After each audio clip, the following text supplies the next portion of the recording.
Hello and welcome to episode 5 of the E-Talk featuring Down Brett and Shri. These are 5-minute videocasts where we discuss everything consumer packaged goods industry and digital retail. Latest in the buzz this week is the American Consumer Satisfaction Index and the fact that for the first time in the history of retail, Amazon has apparently been dethroned by Costco. There's a 2-point gap and this is the first time it's happened. What does that mean? Does it mean Amazon is no longer the supreme reign and king or queen of the retail industry? Does it mean Costco is better than everybody else? Why have customers and consumers for the first time picked Costco to be number one? So today I asked Don Brett 4 questions and we will give you the answers to what we think is the reason why Costco has come right on top. First question, Don, is the big question that's on everybody's mind in the CPG industry. Is Amazon's reign as the darling of retail in the consumer's mind, is that really coming to an end, or does this mean something else? I would say Amazon's reign's completely far from over. I would say they're just getting started. The fact that they have 50% of the e-commerce, roughly 50% of the e-commerce market today is really, again, just the beginning for them. I think now the reach will move into other categories outside of just the categories that they've established core competencies in. But with that being said, I do not think that they are by any means going to be dethroned by Costco. I think the Costco report was really a function of, or the ACSI report rather, was a function of Costco being included for the first year. For those that aren't familiar with the ACSI report, it's a report that surveys over 50,000 shoppers over the period of the year, asking for their satisfaction for various retailers. This was the first year that Costco was included. So no different than Amazon folks and shoppers, consumers that are diehard Amazon, those same types of shoppers, we all know many of them ourselves, or maybe we are them, Costco shoppers are pretty diehard Costco fans. So I think it's by far and away not an indication of Amazon being dethroned, rather the fact Costco being included in scope. I do think that Costco is an interesting component that we should look at in future weeks as they've really stepped up their focus and from an e-commerce perspective, and you do have to wonder how long the runway is for them.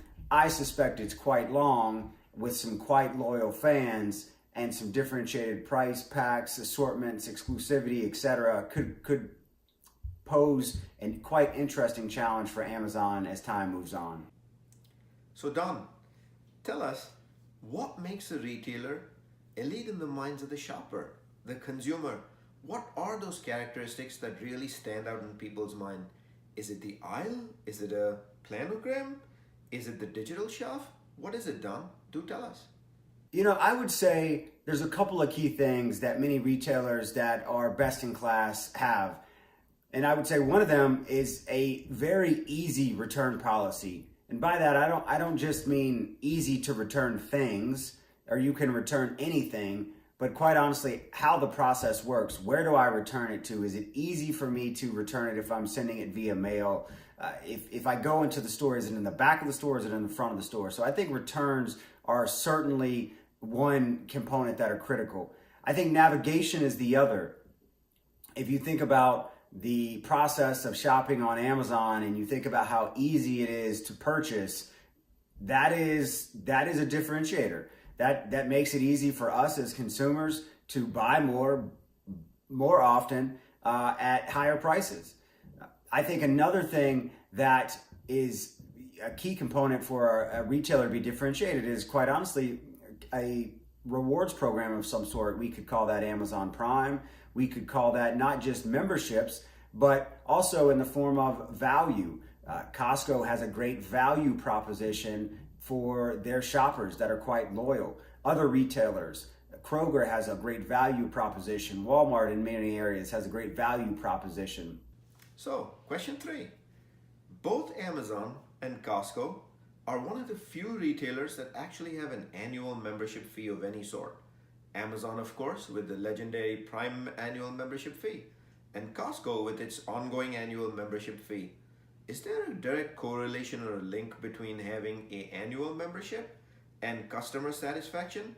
Wouldn't make sense, would it? Can you demystify that for us, Don?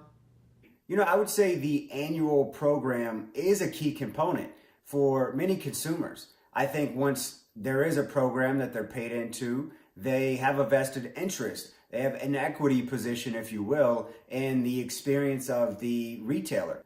More than that, however, I would say a subscription program does allow consumer to more easily get hooked on searching for, enjoying the search of the value and enjoying the search of the value on a site like Amazon, enjoying the search of the value on a site like Costco or Box.com, for instance. Those are all various sites with various combinations of fees.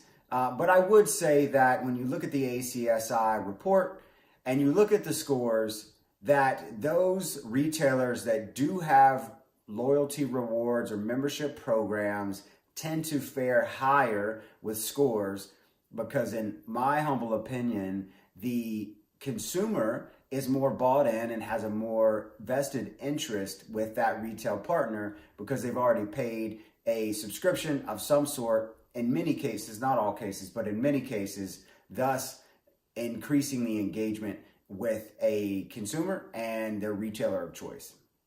Now that we've discussed what makes a retailer elite in the minds of the consumer, what takes a retailer to the top of the consumer satisfaction index, let's address the hottest buzz this week in the industry. Amazon is apparently opening a value grocery chain. I see this on LinkedIn, at least 100 posts a day. I've seen it on Reuters, and I've seen it all over internet social blogs. Don, what's going on here? Is it a game changer for the industry? There's certainly been no shortage of activity on this particular topic. As of the time of this filming, not an official release that I've seen from Amazon stating all of these specifics. However, it was leaked that Amazon is going to be open a value-oriented grocery chain in select markets. The information cited was markets such as San Francisco, such as New York, Philadelphia, Seattle.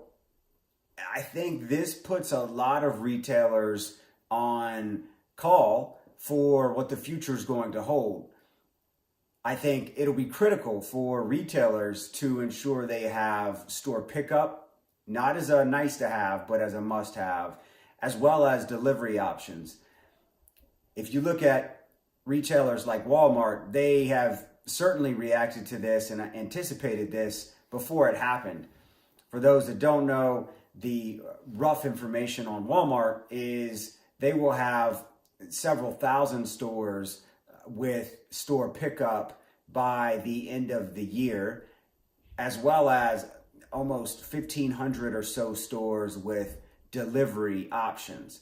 I think what this is going to do in the move by Amazon is going to ensure everyone increases the bar at which they set delivery and pickup options in their formula, which is honestly just better for the consumer.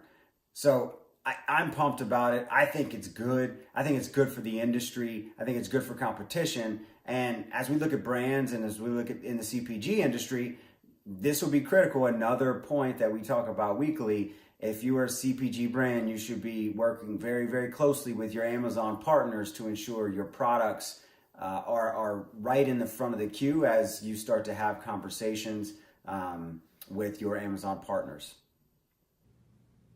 Thank you everybody for tuning into episode 5 of the eTalk featuring Don, Brett, and Shri. Of course, today we addressed Amazon and Costco, who reigns supreme in the American consumer's mind as the best for customer service. Next week, same time, we'll be back with more on the CPG industry and the digital revolution already taking place. Hope to catch you back in 1 week's time. Thank you.